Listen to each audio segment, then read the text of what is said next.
Some women don't chase, and yet they're never forgotten. They move through a man's mind like a shadow that lingers in the corner of his vision, always there, but never fully grasped.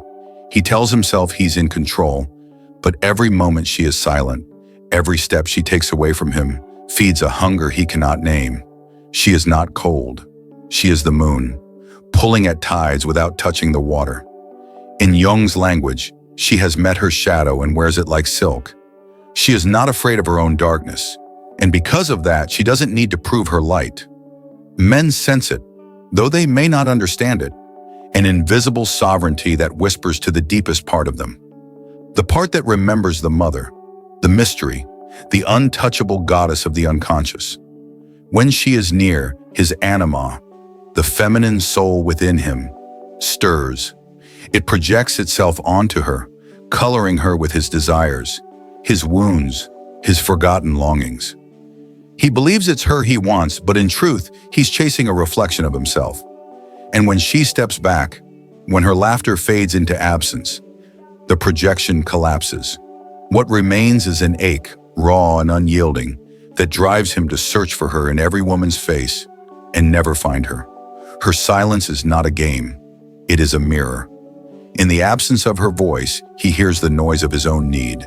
In the absence of her touch, he feels the weight of his dependency.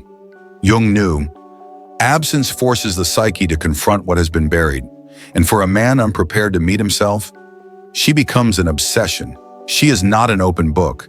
She is a locked journal with pages scented of rain and memory. He is invited to wonder, but never to own. Her mystery is not artifice.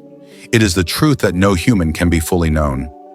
And in his hunger to understand her, he reveals more of himself than he ever intended. Control is not about holding him.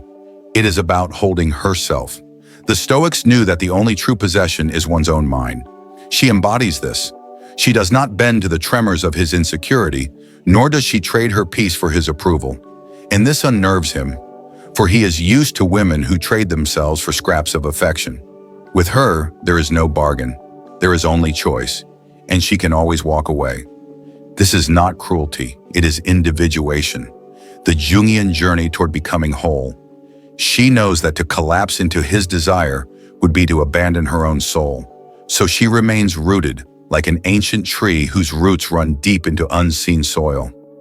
In her presence, he feels both drawn and exposed. In her absence, he begins to feel the hollowness that was always there, long before she arrived. And here is the secret. She does not want him to suffer, but she will not save him from the mirror he has been avoiding.